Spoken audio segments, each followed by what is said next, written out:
Good morning, everybody. Welcome to Bloomberg. My name is Anna Edwards. I present on Bloomberg TV. It's a pleasure to be here with you this morning, and thank you once again to Jasmine for her opening up of this event for us here at Bloomberg. I'm afraid it falls to me to take you through the slightly laborious administrative job that is familiarising yourself with the Bloomberg app, or the polling app, because if you thought you were going to just sit here for the next 25 minutes and maybe post a bit on Twitter, which would be great, we also want you to get a bit more involved. So I'm going to first take you through what you need to do here, and that is to type into your browser bbgequalitylondon.app, and I apologise, like John did, for the fact that that doesn't exactly trip off the tongue. But once you've done it once, that's it. That's all you need to do. A quick word whilst you're just doing that on private browsing. If you have private browsing turned on, you'll have to disable it. So if private browsing is turned on, you'll have to disable it. If you don't know what private browsing is, forget I said anything. You're probably fine. I didn't know, so don't worry. So bbgequalitylondon.app is the app to go to, and we're going to involve some live polling in our conversation, because our conversation that we're going to have here on the stage is about equality, clearly, but it's with a slightly different twist, the challenge of unifying a country divided. And we are going to be talking a little bit about Brexit and perhaps the ways in which the country has been shown to be divided in the wake of the 2016 Brexit vote.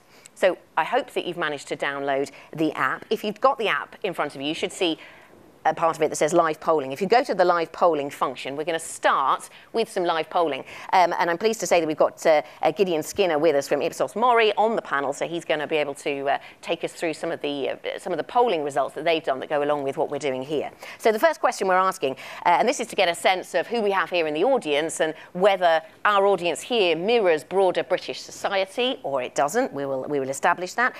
With which of the statements, if either, do you agree the most? Britain needs to take more steps to protect itself from today's world. Britain needs to take more steps to open itself to today's world. Agree with both equally or don't know. And whilst we're allowing those just to come through, we seem to have a strong skew in the results there, as possibly we would expect to see. And we'll just let you can keep filling in the poll. If you're just getting onto the poll, please, it's not too late. Please do go ahead and get involved. And we'll get into our panel discussion. We've got another poll coming up very shortly, so don't put your phones too far away. And so I'll come first to Gideon.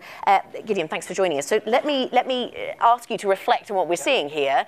Does the result we find in the room reflect at all the results we see in wider society in the UK? Well, unsurprisingly, slightly more open than most of the British public. I mean, you have to remember in our work, actually, Britons are relatively more pro-globalisation than many other countries around the world. But still not that pro. But still not quite that pro. When we ask the British public, we get figures of around about 28% say that Britain needs to take more steps to protect itself, and 38% who say they want Britain to open up more to today's world. So, balance, Britons are more on the open side, but not quite. So there's a bit more division than we're seeing here. Mm-hmm. OK, so this is just the result of the first. I mean, Gina, I suppose this doesn't surprise you. We're going to reflect more on the ways in which the UK is divided in just a moment, and we've got another polling question coming up. But your first thoughts on what we see here in this poll, the room not entirely reflective of what you're seeing as you travel around the country, I guess. Not at all, and I think it's actually much closer to what Gideon has just explained. And actually, what I find extraordinary is that the way that people are identifying themselves. At the moment, people are not identifying themselves in the traditional party lines or the social lines. We really are a society now, 3 years on, that's identifying itself as Leave or Remainers. Only 1 in 16, from a recent study at King's, found there's only 1 in 16 people who are not identifying along the line of a Brexit badge. And that's extraordinary, because if you are identifying yourself in a dichotomous way, it really does close down the ability to open up debate, reasonableness, and access what makes us far more common and find a common ground. And that's what I find extremely worrying in where we are, is that there are those who have caught on to that and exploiting it in a way that I feel will only deepen that division and those divisions. And we are at a very dangerous inflection point in our politics and our society, where I feel that there are those who are learning how to exploit, and we are just not finding that common ground. And we're going to have to work really hard for us to be, those of us who believe, that 80%, who believe that we should be outward facing, that we're going to have to fight. Because the other thing is, this didn't happen overnight. This has been 10, 15 years in the coming. Okay. And it is that feeling of insecurity and that feeling of not belonging and feeling fearful and that globalization is a threat has been used to create more division. So I feel that, whilst we look at polls like this, we have to be mindful that it's not what's being reflected across our country. Okay, London is typically a fairly outward-looking place, an outward-looking city. I suppose London has done a lot of thinking about its relationship with the rest of the country since the Brexit vote. And we're going to come on to talk about the ways in which the country is divided in just a moment. But your thoughts as we see that kind of polling result in the room this morning? Yeah, I mean, this doesn't surprise me for a London audience. I mean, a less kind of technical poll, just put up your hands if you live in London. Yeah. I think there was a sense after the referendum, London was the only region of England that voted to remain in the European Union. I think there was a sense of London exceptionalism after that referendum, a sense that London's reputation might be damaged by the result, but also that London was different to the rest of England at least, and then perhaps the rest of the country. And how to express that in a way that's inclusive is a challenge. And we developed this message that London is open, that really had a dual objective: to speak to the wider world about London and still retaining all of the values that people find so enticing about our city to invest, to visit, to study, to live and work. But also speaking to Londoners, some of whom was feeling very vulnerable after the referendum result. We saw a spike in hate crime. We've seen an increased rise in racist hate crime in the last 2 years. It's up about between 6 and 10% in London. It's up across the country. And then also in other types of hate crimes, whether that's transphobia, homophobia, Islamophobia in particular. So it is a really challenging time for London, and all of the enduring kind of values that we think about our city were being challenged, it felt, and we needed to find a way of expressing that they're still there. We'll get to the second polling question in just a moment, but just to come back to you, Gideon, to close out this part. This isn't a total proxy for Leave and Remain, is it? Whether you could be very outward-looking and still be a bit fearful of Russian cyber espionage, for example, and therefore vote in a particular way in that polling question. It's not like we're saying that they are the same thing. Yeah, absolutely. And I think the point about what we're seeing now in terms of how people divide and the way in which people divide, it's much more complex, perhaps, than we used to be. I mean, Jean is absolutely right. It's not a new thing, but we're all very used to the traditional left-right divide. But now there's a sort of a cultural divide, and we see these axes kind of crisscross. And sometimes it's still the left-right divide is still dominant on things like attitudes to austerity or redistribution, and on other ones, things like immigration or nostalgia, the cultural one, and then there's... I'm going to stop you right there because you're in danger of ruining the drama of the next moment, which is the polling question there's the second one we've got for you. In fact, the only other one we've got in this session. So if you could get out your phones again and vote in this particular poll, and this is really fascinating because we're going to compare what we think here in the room, what we assume about the way that the country is divided against the findings of Ipsos Mori in their research. So between which of the following groups, if any, do you think there is most tension in the UK today? Between immigrants and people born in the UK, between rich and poor, old and young, between people with different political views? And Gideon can take us through what the research in the country as a whole shows. You could think that maybe the country is divided along none of these or all of them as well, I suppose. But Gideon will take us through what the country as a whole says. So as those are just settling down and people are just thinking about that and putting in their answers, Gideon, what does the data show? Because actually I don't know, because I don't know the answer to this one. So it looks like we've got an audience again that maybe is a bit more global. So when we asked this globally, it was between people with different political views that we saw kind of people thought that there was the biggest divisions. But between in the UK and actually in a number of other Western European countries, there was more emphasis on the divisions between immigrants and people born in the UK. And again, that's despite Britain being one of the more positive countries about immigration, but we're still actually very concerned about it. I mean, again, this is what the country thinks is the biggest divide. Yes, these are perceptions and not necessarily truth. And we are seeing attitudes to immigration change a lot over the last few years, actually beginning slightly before the referendum, but certainly they're changing. But it's still a concern about immigration. I mean, you have interesting ones there, like we're a bit higher on rich and poor, maybe. Maybe that reflects some of the preoccupations of some of the people in the room. Old and young is low amongst the public as well. And again, actually, that's quite interesting. There's lots of work that's been done to show how big the generational divides are. But it's not really creating a sense of generational conflict. So there's a big divide, but it's not really seen as creating conflict between the generations, perhaps in the way that some of these other groups Yeah, that's interesting, because it's often talked about as something, well, the politicians talk about it, and it's often talked about as something that reflects in the Brexit reflected in the Brexit referendum. Gina, your thoughts on, you mentioned how, this has become the new divide between Remain and Leave. So I guess you're not surprised to see that kind of result. I think what's really interesting is this definition between data and perception. I think it's really because politics, the political cocaine, if you like, now is to use perceptions and to, pick at them and to... if there's a psychological phenomena where people take in information that they think identifies them rather than trying to reach out and identifies other people. And we're seeing that in politics now. It was probably more in other fields, but and very much in the retail field that was being looked at. But in politics, we're seeing that. And unfortunately, what is happening is people are picking up on those perceptions. But there is some good news from all the data. I mean, I've still been running campaigns and doing a lot of research behind this for the last 3 years. And immigration around the referendum time was number one. We think it's back down to somewhere like number 4 now. So that's good news. I think that's really positive. I agree on the divisions. The data shows that the divides between young and old are not as exaggerated. Some politicians are using that for their own ends because that's what politicians do. But the data doesn't reflect that.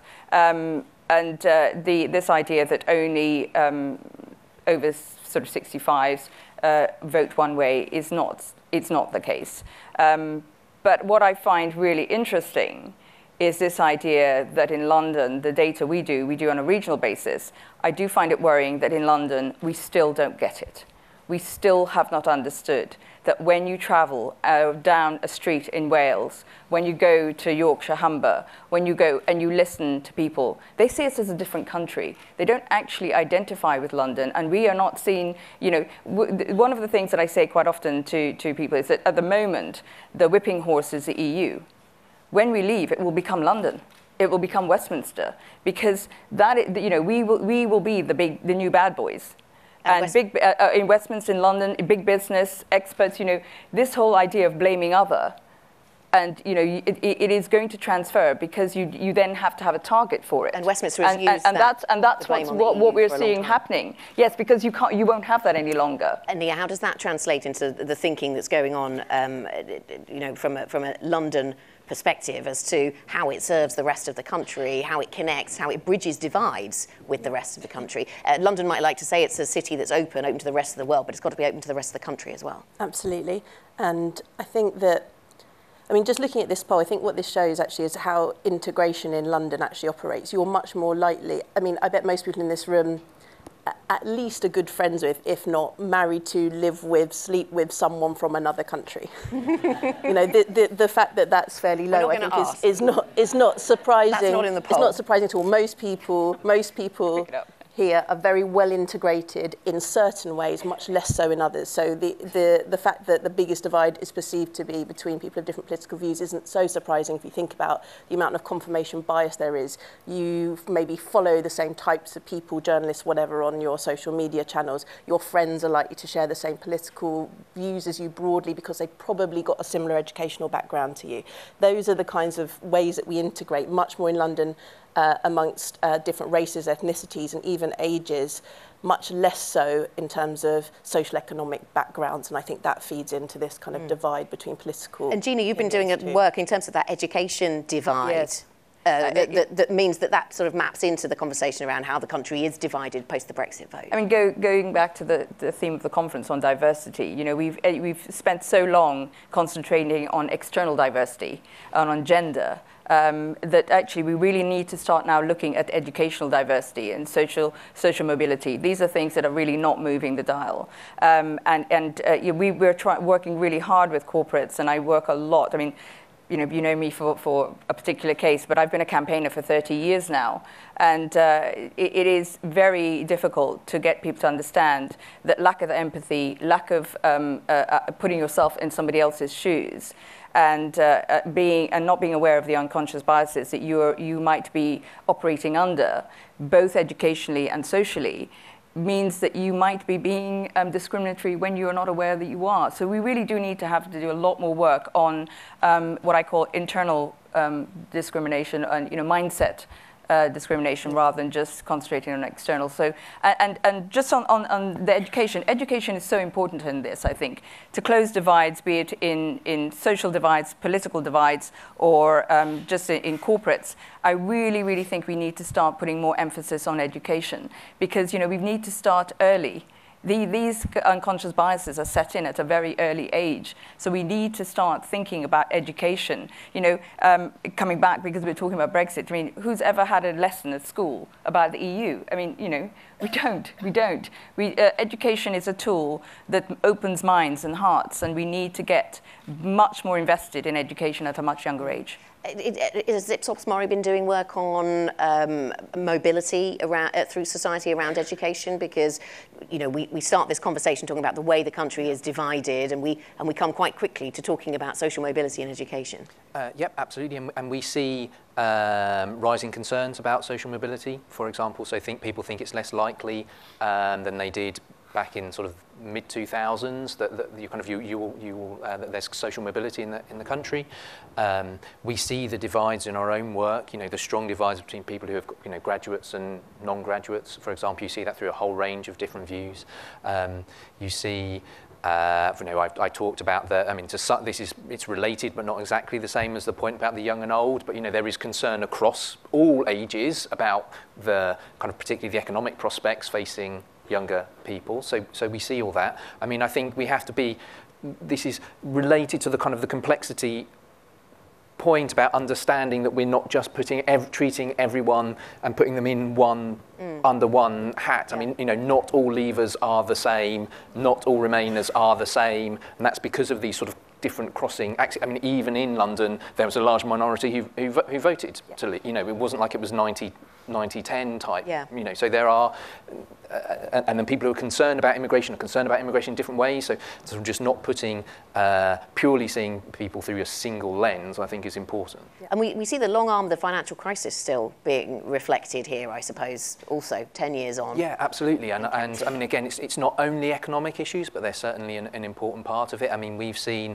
the proportion of people, so back in 2003, between 2003 and 2018, the proportion of people who thought their children would get a better life than them, which is probably a mainstay of sort of Western thinking, since the war, that just naturally things are going to get better. But since then, the proportion of people who think their children will have a better life than them has halved. Mm. The belief that that's what growth would drive. Leah? I think that one of the reasons why, obviously we've said that this division is not new in our country and our society, but I think one of the reasons why it perhaps feels more intractable now is because the framing of it being left or right has gone, because Brexit has made people's political identity change in some ways, and so it feels more chaotic. It feels harder to frame or put into a basket of left and right. And therefore, I think it feels more arbitrary in lots of ways, the divisions between people. And that's quite hard, I think, for them people to understand and feel that they can deal with. So the division's not new, but the way it's being framed is. And I don't think we've quite worked out how we meet that challenge yet in public, service. I was going to say, though, that I would stress to everybody in this room that don't be mindful that we are at an emergency. This is happening at such a pace. The emergence of the Brexit Party, what we're seeing, I mean, for these EU elections, which are going to be played out by them as a proxy second referendum, it's frightening, the rise I launched something last Thursday called Remain United, and we are using AI and we're tracking it, and nobody has ever seen anything like this. I mean, they are, we think to date, sitting at about, well, today, this morning, I haven't looked in detail at our reports this morning, but it looks like 38%. They're sitting on something like 38%, which is extraordinary, and it's changing day by day. And the language, what absolutely shocks me is that this is a party who say that we should not believe in institutions, we should not have policies, we should not have manifestos, we should just make things up as we go along. It's all about being organic. You know, what does that say? And is saying to us, the people in this room, you know, do not listen to experts, do not listen to big business, do not listen to the elite. This is dangerous because we will be the targets of those that are supporting them. But they would argue, I suppose, that their only point of their existence is because the political establishment has failed to deliver. I accept it. I mean, we are facing a time, I believe, of real crisis of leadership, and that's crisis of leadership politically and in society at community level. We really are. I mean, to my mind, it's a crisis of leadership and responsibility, because actually collective and individual responsibility when you're at the top of an organization is to tell the hard messages, the hard truths, and not to be ruled by self-interest. And unfortunately, we have too many in the political class, I think, who are doing that. But we are in a crisis, and this is not going to go away. And I really, these debates, these conferences, when we talk about things and nothing really changes, the other side is changing and is growing at a state which is really frightening. And we should focus on what's happening May 23rd and the vote there. But looking at the broader divides within society where we started our conversation, Leah, as we come to the end of our conversation here, we do want to sort of think about the ways we heal division. We heard from Jasmine at London First a little earlier on, Jasmine Whitbread, about initiatives to bring, from an education perspective, to open the eyes of children as to what careers are out there and how you can become informed about jobs you didn't even know existed. What is it that London needs to do to try and bridge divides? It's a really difficult question, and I think I think everyone agrees this narrative of uniting the country is important, but to what destination I think hasn't been discussed enough. Uniting around what? What are we in this new post-Brexit world? What does Britain stand for? What's its place in the world? What's its role? Is, I think, an open question in terms of London and what we're trying to do. Social integration, we think, and the Mayor thinks, is a huge part of the solution to all of the other public policy challenges we face, whether that's mental health, whether it's countering violent extremism, whether it's tackling loneliness in old age. Being integrated is a huge part of that. So we are doing a number of things that we don't have time to go into now to try and increase the integration between different communities within our city. The first ever Deputy Mayor for Social Integration has been appointed by Sadiq Khan to lead on that work. We've got the first ever social integration strategy for London. And so that's kind of how we're tackling it, about how we can solve different public policy issues by greater integration. Gina, as you travel the country, any positive stories about the way that divisions are being healed, or do you just see divisions getting worse? If you, I mean, I go to mainly leave areas, and it's about being listened to, having a conversation, and discovering the common ground. And actually, most people are worried about their families, they're worried about their future, and it's having those conversations. But shutting ourselves away and sort of being almost afraid to reach across and have those conversations is not going to heal the divide. But on a policy level, I do think we have to think really seriously about fundamental change, be it electoral reform, policy making. We are facing very, very big problems, and to have it on a 3 to 5 year policy making cycle makes no sense whatsoever. We've got to start thinking about cross-party to mend gaps, because we need to start thinking about 10, 15 year policy solutions to the big problems that we are facing. And unless we can do that, I don't see how it is that we can bring solutions that create a resolution that leads to people being hopeful. Because people are not hopeful that we are finding solutions for the future that will make their lives better. Okay. Thank you very much. Thanks all for being involved. Thanks to Leah, to Gina, and to Gideon. Thank you very much. And thanks to you all for participating in our polls as well.